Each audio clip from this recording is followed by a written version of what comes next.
So back then, actually, Trivista already transacting around 1.8 plus million. So actually, the difference, the price gap is about 600K difference. So actually, it makes more sense. I mean, for local families like upgraders, DBSS will be a better choice. Yeah, 600K, they can buy a very good car already. Oh. Exactly. That's more than half a mil. I think can supercar, Like right? Porsche SUV. Yeah. Hi everyone, welcome to Takeaway with Avenue 88, where we share insights from the real estate industry. I'm Chantel. I'm Benny. I'm Jason. And I'm Jackie. Yeah, so Million Dollar HDB has been the talk of the town lately. Today, we discuss about this trend and share insights from some of the Million Dollar HDB deals that we have transacted. Before we dive into our discussion today, perhaps Benny, you can share with us some stats that you have prepared for us. So to kick things off, to share some facts about these $1 million HDBs that were done in Singapore. The first ever HDB flat that was sold above the $1 million mark was back in July 2012, and this was located in Queenstown. The more recent data over the past 3 years indicates that 369 flats were sold for at least $1 million back in 2022. And for year 2023 itself, there was estimated of 460 HDB flats that were transacted above this $1 million mark. Notably, the three towns with the most $1 million transactions are in Tanjong Pagar, Bishan, Queenstown, and Bukit Merah. So just in this first quarter of this year, 2024, there were already an estimated of 185 flats sold above $1 million.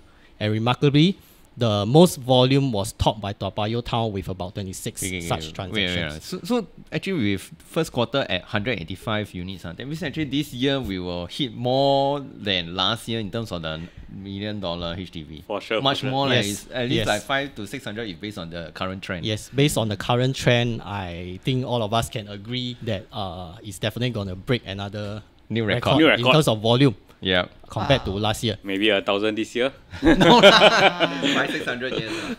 Okay, so to summarize in a nutshell, HDB resale prices have increased across all flat types in mature and non-mature estates. But 5-room prices actually climbed the most.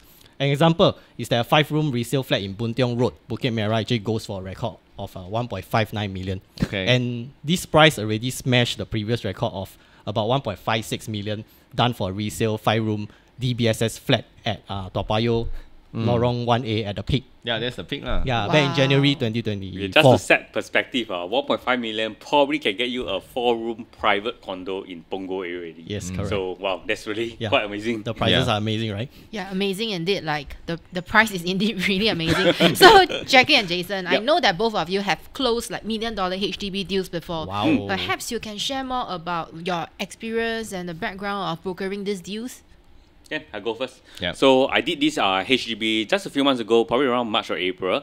So it's a 4-room premium apartment in Dawson Road. Dawson Road specifically is Skyview at Dawson. Interestingly, Dawson Estate was previously known as Princess and Duchess Wow, Estate. so royal. I think no one know about I that. don't know about that. Okay, so more about the specs. It's a 4-room, 83 square meter, 893 square feet HDB. Of course, at Dawson area, it's considered City Fringe, which is located at District 3, just a few minutes walk away from Queenstown MRT. So what's the USP of this estate itself is that everything is just very convenient. So practically downstairs, you have a Sheng Siong and a kopitiam and some clinic. There's my first school there also. And about the unit itself, is renovated a few years ago, located on a very high floor, north-south facing, airy, breezy, and it has a panoramic unblocked view. It actually Wow. overlooks GCB, Jervois area, all the way up fantastic to view. this Dempsey. Good weathers, you can even see JB skyscrapers. Should be the Estaka, right? The one at JV. Don't remember the name, but these 3 buildings that always, like all the high-rise buildings in Singapore, you'll be able to see. Okay. And the other thing is, because while most unblocked view units, usually there's like a school in front or maybe like a main road or a highway. Interestingly, this just has a very small road. So it has a very quiet facing and very nice unblocked view.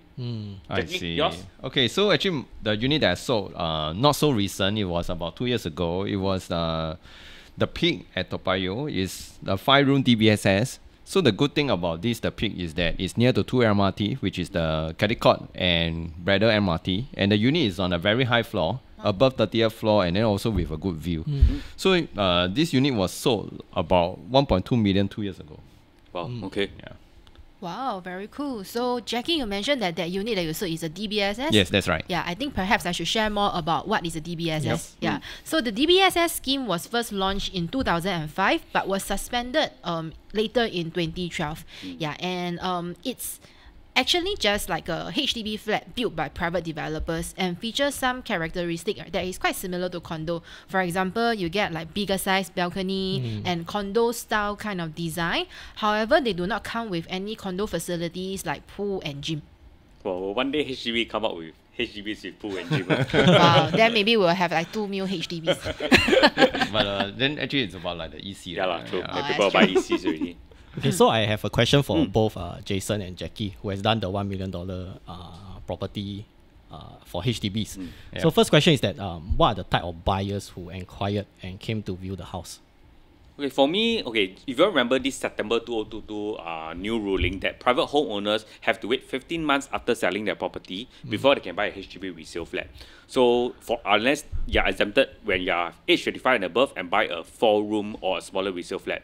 So naturally, right, in my experience for the 4-room HDBs, right, they definitely have a very good demand from this group of buyers. But interestingly, the bulk of buyers that actually were the younger crowd, and although I didn't ask their age, but they probably seem definitely way much younger than me, and also like those that wanted to settle down. So my take is that these estates, right, could be very interestingly high demand for Gen Y, Gen Z buyers who are young but high income owners, but do not wish to overspend on private housing in the same estate, same size, and probably want a city fringe kind of HDB. That's probably more for the buyers for my Dawson area. I see. Okay, so actually the buyers who came to see the peak is also about a similar profile. So most of them, they are local families with young children because they always come viewing in groups of 3 or 4. Okay, and then the buyer's age is in their late 30s to early 40s. So kind of the similar profile as what Jason mentioned.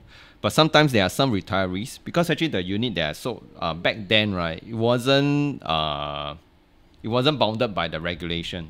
So meaning actually back then the retiree can still sell away their condo and straight away downsize to this 5-room DBSS. That's so right. Do you get a lot of retirees going over to see? Okay. Actually, local families still more. So about 70-30. So I think the retirees maybe about 30% of them. Yeah. I see. So why did the buyers end of the day decide to go with the unit and pay above $1 million? Okay, so for my unit, interestingly, despite the type of buyers that I told you, it was sold to a single buyer who actually stepped in and was really wowed by the view. So she was really looking for a city fringe HDB. So the view still sells. The view still sells. It's really a very good view. So despite the price, he was really wowed away by the view and the location of Dawson being a city fringe HDB. Okay. So because actually one thing is that for the peak, right, the next alternative, like let's say in terms of condo, is Trivista, which is at a much higher price. I mean, not just back then, until today also. Yes. So back then, actually, Trivista are really transacting around 1.8 plus million. So actually, the difference, the price gap is about 600K difference. So actually, it makes more sense. I mean, for local families like upgraders, DBSS will be a better choice. Yeah, Upgrade 600K, option. they can buy a very good car already. Exactly. That's more than $500,000. I think can supercar, Like right? Porsche SUV. Yeah. Okay. So, good thing about this DBSS also is that it's gated community with sheltered car park, and the unit also come with balcony. So really give you the condo vibes. Gated means you need access card. Yeah. You need to intercom the owner, and then the owner need to give you interesting. access, and then You do not have much of that in Singapore for HDBs. not that True. not that many. True. So what are the challenges the both of you face in terms of the process of marketing and viewings? For me, basically, it has to be the COV. So, of course, owners have a price in mind. They gave me a task to sell at this certain price because they needed the cash proceeds to move on to their next property. And the price happens to be quite a stretch from the indicative SRX value, which is what we agents use to actually give a gauge of how much is the indicative valuation. So, in the end, the actual valuation was really at X value, and the buyer actually paid a whopping 80,000, nearly 80,000 COV for the buyer. wow. So, Okay. although this buyer was able to go ahead with this COV, but most buyers who know about the indicative X value was very hesitant to pay such a high COV for this HDB itself. 80K actually I think is quite worth it because you have the $1 million view, That's right? correct. Yeah, that's why they call it the $1 million view. You have to pay $1 million for the view. That's correct. That's correct. Jackie? Okay, so for the unit that I'm marketing, right? So for the peak, the COV actually is not really the issue, because actually back then a lot of the peak unit already transacting at the same price. I mean like 1.1 plus to 1.2 million. Then, but loan is the main issue because of the MSR and also the high quantum. Because actually based on, let's say 14K income cap, right, which most HDB buyers are, the maximum loan amount usually is only 795,000. Yeah. Even give you maximum 25 years. So meaning to say like 1.2 million minus 795, which is the loan, there is a gap of 400K. And this 400K actually will be mostly you need to use your cash or CPF. Yes. So which is, I mean, a lot for many like new Singapore, new owners who want to buy. So usually I think it only attracts the upgraders. And another thing is that, of course, let's say if the high income earners who are beyond this 14K income cap, right, then they are not bounded. They cannot get the grant, the HDB grant. So actually, in a way, actually buyers for the peak, they have very deep pockets. Ballers. Yeah, exactly, ballers. Ballers is the right word. So, are there any interesting moments, like your encounter during the transaction? Okay, I remember something. So actually, there was once because the unit is on a high floor, so when waiting for lifts and stuff, there's quite a time spent to go up to the exact floor level. So I actually did. When I met the buyer, I was actually introducing the buyer about the unit during the when we were in the lift, and there were quite a lot of people in the lift. So actually, when I was saying out, then another random guy in the lift was just saying, "Hey, tell us more about the unit." So I practically did like a 10-15 second viewing of the unit in the lift itself, and actually one person in the lift was actually interested to come and take a look. So I passed the name card to him, and he actually came to view the house after my actual viewing itself. Wow. Did he make an offer? No, he didn't, but at least we are in touch. Why is he there that day? I mean, if he's not the owner, then... He was actually a visitor. He was actually a visitor to okay. So you never know what You never know. So sometimes any opportunities are out there. Yes, that's right. Jackie, anything about you? Actually, not much. Very peaceful. Yeah. So yours is a more straightforward, Quite straightforward. marketing, and Yeah, you straight get your market, buyer, and on yes. the day, both buyers and sellers are happy with the transaction. Yeah, so same thing, we did the home tour, then we did the 3D tour, then the buyers came. Of course, actually quite a number of buyers came. Ultimately, is this buyer who is the upgraders for another HDB estate. Yeah. Okay, so to wrap things up, may I ask just both of you, where have your 1 million sellers actually moved on to after selling their flats? Okay, so for my seller, very happy. They actually moved on to their plan. So more importantly, is because they sold their HDB, so they were able to unlock all the equity, and they actually bought a freehold Bukit Timah private property, which is just a distance away from their kids' school. So objectives met, happy seller, happy buyer who bought the place. So happy agent. Okay. Jackie? Okay, so for my unit, right? So at the peak now, the recent transacted price is about 1.5 over million. Wow. Yeah. So actually, this one also did some math myself. Okay, so let's say if the seller didn't sell back then and then he hold it to today, then he will have made an additional 240,000. No. Close to 300. 340,000. Because I think the recent one is 1.54. Yeah, correct. So about 350K plus minus extra. But at the same time, I also did, because actually this client, he moved on to a private property. Then I also just did the valuation for his current place. So actually his property valuation is 700K higher than when he first bought. So I think still worth it. Yeah. Okay. I think to add on, it's also because actually when upgraders, when they upgrade, he bought a bigger place also. So usually, private property with bigger space and also at the right location, then actually that brought up the property value a lot. That's true. That's true. So can I just ask everyone, not just the both of you, to Chantel as well, what do you all think and your opinion? Is it worth the $1 million today to buy the HDB in Singapore? So Chantel, maybe? I think for sure, right, in a way that in certain location where the private condos are already a lot more expensive, if you're looking at a price gap for similar space, like about 600,000 kind of difference, right, then for sure, if someone wants to definitely be there enjoying certain kind of views, then I do think that the value is still good in that sense. So for me, I think it's not uncommon right now. I think importantly is that the buyers themselves have to exercise prudency. If they like the place, they like the view, for example, they have the cash, they financially they are able to afford. So why not?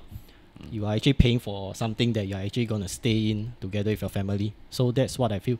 I think a bit on what Benny just said. I think despite buyers who have certain requirements about size, price and everything, there's always an intangible portion which is like the view. Correct. So the buyer really like the place. So if you really like the house, the condition and the view, then of course that doesn't stop you. But I would say let's go back to real estate fundamentals. So I will advise that if the HDB is not too old, with because you know there's always an issue about the lease decay, and the location is still very good, very prime with upcoming BTO sites. So as long at the end of the day, that if there's a growth story, I still think that it's a very worthwhile to go if the HDB is above 1 million. Yeah, actually, this I really agree with what Jason mentioned. So also back to the peak, right? So this is a very classic example. Yeah. So you see the buyer who bought the unit at 1.2 million back then. When the first MOP. Yeah, when the first not first MOP. I think they also One won year MOP later. a few years Yeah. already. Not when the first MOP. So for this buyer who bought it at 1.2 back then, actually today he really make paper gain 350,000. Yeah. Which And is then still this very is only decent. within a short 2 years. and Still my very goodness. much sought after. Yeah, and looking at the big picture of Singapore's growth, and then remember, I think just not too long ago, our papers actually did say that we want to hit 6.9 million population, right?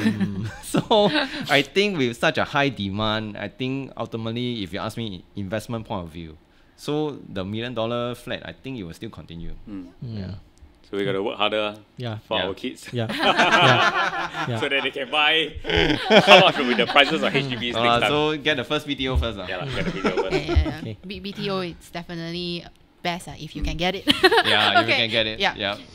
We hope this episode of Takeaway with Avenue 88 is of value to you. And if there is a real estate related topic that you like us to talk about, do DM us. And if you find today's topic helpful, do share with a friend as well. Until next time, bye. Bye.